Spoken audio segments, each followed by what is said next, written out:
Hello, Froggy here, and today we'll be taking a look at Desert Perpetual. So, I have a bit of a tradition when a new raid or dungeon comes out, where I will try to get to the end of it without completing a single encounter. So let's see how it goes with this one.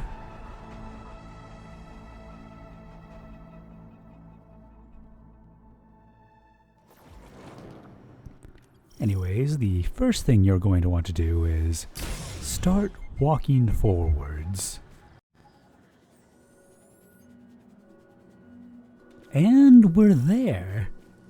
Definitely a lot quicker than I thought it would be before the raid came out, but it definitely makes for an interesting raid concept. But actually, it goes a step further. Not only can we access the boss arena immediately, but these nodes here let us choose what room to go to next.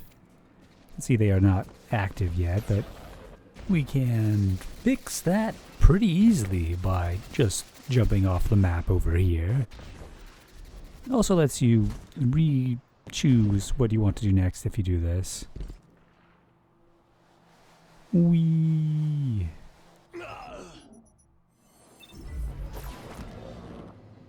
So, I'm going to go ahead and open up the right room here. And the funny thing about this is, once I've gotten into that encounter, all the other doors are open as well. So, if you're sitting around waiting for a fire team member to come back from being AFK, you can go hang out in the transition area or even look at the other encounter rooms. This was the second of the encounters that I attempted on contest mode, although we ended up switching to a different encounter called sleeping.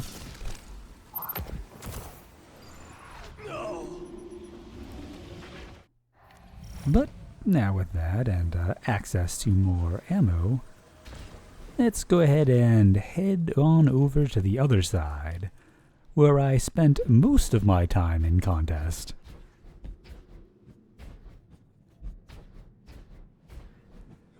I really do appreciate the design of the hub area here. It was a joy to explore. Almost makes me a little sad that a lot of the time you're just going to have people shatter skating across the whole thing and not needing to take in the sights.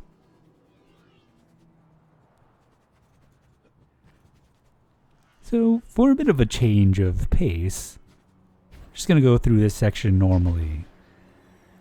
But yeah, all the paths here are wonderful. I really liked that they took advantage of the kind of verticality that the game offers with the movement that you can do, especially on the return paths.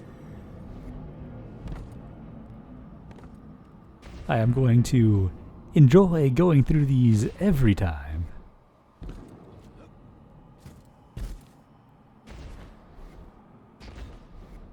But yeah, just the everyone running every which way during our the beginning of contest mode was quite fun. I would love to see some encounters kind of take advantage of that in the future. But yeah, anyways, since all of the other doors are open, but they aren't the active encounter, that lets you do whatever you want in them.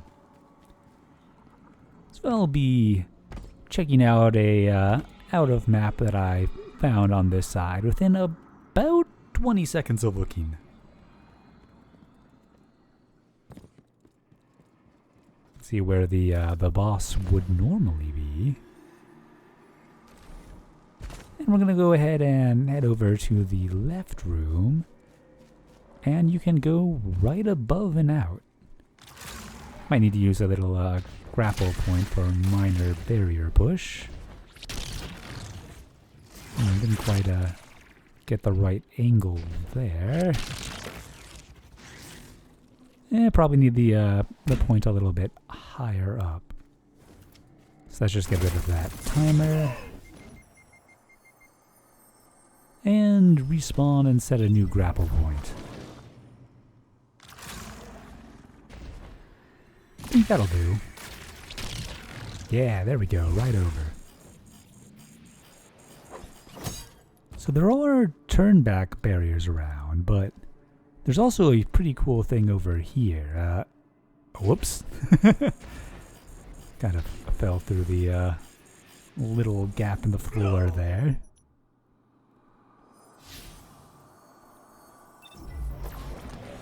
But yeah, we have a dark 1M tile.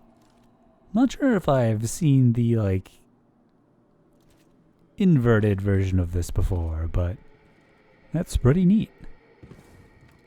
We come over here, there is a little side ad spawn room, I believe. They often have these rooms to spawn them in so they can walk out of the doors normally.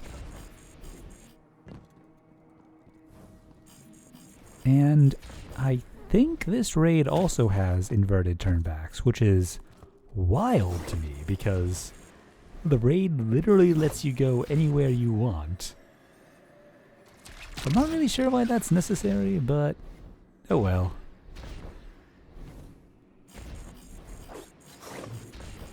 We'll still have to check at some point if we can box break any of these, but I suspect the answer will be no.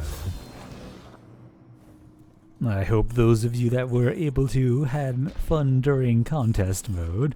I definitely didn't get a clear, but I'm happy with Hydra. Anyways, if you happen to be watching this video when it comes out, I am currently at GCX, so if you see someone wearing a Froggy shirt, it is probably me, so feel free to say hi. And happy exploring.